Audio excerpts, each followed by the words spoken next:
السلام علیکم، میں ہوں آپ کی دوست جمیلہ اور میں لائی ہوں آج ایک نئی کہانی کا موضوع ہے ایمانداری کا انعام۔ علی کسی گہری سوچ میں گم بیٹھا ہوا تھا۔ اس کے معصوم اور بھولے سے چہرے پہ پریشانی کے آثار نمایاں تھے۔ وجہ ہی کچھ ایسی تھی، کل اس کے دوست کی سالگرہ تھی اور اس کو کچھ دینے کے لیے اس کے پاس کچھ بھی نہیں تھا۔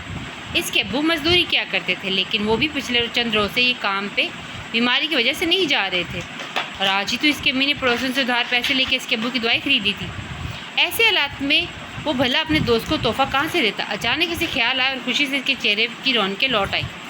بجلی کی اسی تیزی سے اٹھا، اپنی امی کے جہیز والا ٹرنک کھول کے اس میں سے کچھ تلاش کرنے لگا۔ اچانک اسے اس کی مراد مل گئی۔ اسے یقین تھا اتنے پیسے ضرور ہوں گے کہ جس سے وہ تحفہ خرید سکے، مگر جب اسے توڑا تو اس میں صرف چند 100 روپے نکلے، جن سے تحفہ خریدنا ممکن نہیں تھا۔ کافی دیر پریشان رہنے کے بعد اچانک سے اس کے ذہن میں ایک خیال آیا جس نے اس کے چہرے کی رونق کو دوبارہ بحال کر دیا۔ اگلے روز وہ تحفے تحائف والی دکان پہ کھڑا مختلف اشیاء کا بغور جائزہ لے رہا تھا۔ علی پر نظر پڑتی ہی دکاندار نے کہا، بیٹا کیا چاہیے؟ وہ سامنے والی کار کتنے کی ہے؟ علی نے سامنے الماری میں رکھی ہوئی کار کی طرف اشارہ کرتے ہوئے کہا، 500 کی۔ دکاندار نے مختصر جواب دیا اور وہ جہازی، وہ 700 روپے کا۔ 700 روپے کا نام سن کر علی کو ایک جھٹکا سا لگا، کیونکہ اتنے پیسے اس کے پاس تھے نہیں۔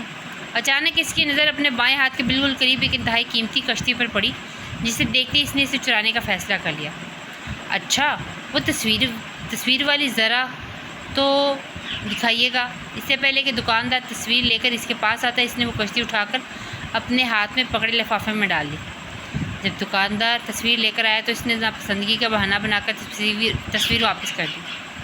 علی فطرتاً ایسا نہیں تھا، مگر خود نمائی کے شوق نے اور کچھ اس کی غربت نے اسے ایسا کرنے پر مجبور کیا۔ گھر آ کر وہ اپنے گھر کے صحن میں درخت کے نیچے بیٹھا عجیب کشمکش کا شکار رہا۔ اس کا ضمیر اس کی حرکت پر اس کو برابر ملامت کرتا رہا۔ تم نے ذرا سی مطلب پرستی اور جھوٹی انا کی خاطر اتنی بری حرکت کی، تم نے اپنی حیثیت سے بڑھ کے دینے کے لیے اپنی عاقبت خراب کر لی۔ چور ہو تم، چور! کیا سمجھا کہ تم دکاندار کی آنکھوں میں دھول جو کر آئے ہو، مگر یاد رکھو اللہ تعالیٰ باخبر ہے۔ بے شک اس سے جو کچھ تم کرتے ہو، اس کے اندر چھپے شیطان نے اسے تسلی دیتے ہوئے کہا، کوئی بات نہیں، تم نے صرف مجبوری کی حالت میں چوری کی ہے۔ ایک اور آواز آئی، تم غلط ہو علی، چوری تو ہر حال میں گناہ ہے۔ چوری کی سزا اللہ اور اس کے رسول صلی اللہ علیہ وسلم نے دونوں ہاتھ کاٹ کر دینے کی رکھی ہے۔ ان باتوں نے علی کے وجود کو جھنجھوڑ کر رکھ دیا۔ کافی دیر سوچنے کے بعد اچانک اسے ایک خیال سوچا، اور تھوڑی دیر بعد وہ اسی دکان پر واپس چلا آیا۔ جی بیٹا، کیا چاہیے؟ دکاندار نے اپنی روایتی مسکراہٹ سے چہرے پہ سجاتے ہوئے کہا، وہ جی، میں یہ کشتی آپ کی دکان سے چرا کر لے کر گیا تھا۔ آج میرے دوست کی سالگرہ ہے اور میرے پاس اتنے پیسے نہیں تھے کہ میں آپ سے یہ کشتی خرید سکتا۔ میں نے زندگی میں پہلی مرتبہ ایسی غلطی کی ہے۔ آپ کا میں مجرم ہوں، آپ جو چاہے مرضی سزا دیں۔ علی نے آنسو بہاتے ہوئے ندامت سے سر جھکاتے ہوئے کہا، بیٹا مجھے خوشی ہے کہ تم نے اپنے ایمان کا سودا نہیں کیا۔ تم مجھے شکل سے ہی کسی اچھے گھرانے کے لگتے ہو۔ مجھے تمہاری یہ ادا بڑی پسند آئی ہے۔ اب یہ کشتی تم میری طرف سے تحفہ سمجھو اور اسے اپنے دوست کو دو، مگر بس بیٹا آگے کچھ مت کہنا، سمجھ لو یہ تمہاری ایمانداری کا انعام ہے۔ اچھے بچے تم جیسے ہی ہوتے ہیں، جو برے وقت سے پہلے ہی خود کو سنبھال لیتے ہیں۔ شکریہ، آپ نے مجھے مزید شرمندگی سے بچا لیا۔ یہ کہہ کر علی فوراً اپنے دوست کے گھر کی جانب بڑھ گیا۔ آج کی میری کہانی جو ہے وہ مختصر ہے، لیکن اس کے اندر چھپا ہوا پیغام بہت گہرا۔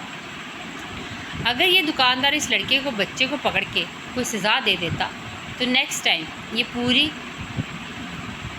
ایمانداری نہیں دکھاتا کسی کو بھی۔ زندگی بھر وہ اس چیز کو اپنے آپ کو کہتا کہ میں نے ایمانداری دکھا کے سب سے بڑی غلطی کی۔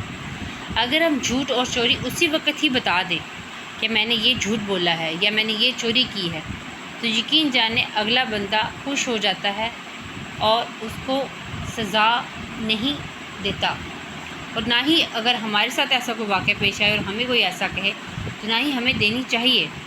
ہمارے گھر کے ملازم اگر کوئی ایسی حرکت کرتے ہیں تو ہمیں چاہیے کہ ان کو درگزر کرنا چاہیے اور گاہ بگاہ ان کو تھوڑے بہت پیسے دیتے رہنے چاہیے تاکہ وہ چوری کی طرف کبھی بھی نہ آئیں، اور کبھی غلطی سے اگر ایسا کچھ ہو بھی جائے تو اس کو پیار سے سمجھا کے کہیں کہ اگر ضرورت ہو تو مجھ سے لے لو پر چوری مت کرنا۔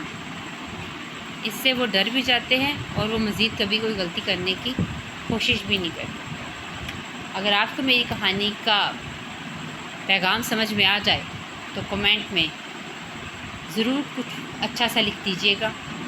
ہمیں اچھا لگتا ہے جب آپ ہماری کہانی کو لائک کرتے ہیں، اور ہو سکے تو چینل کو سبسکرائب بھی کریے گا اور بیل آئیکن ضرور دبائیے گا۔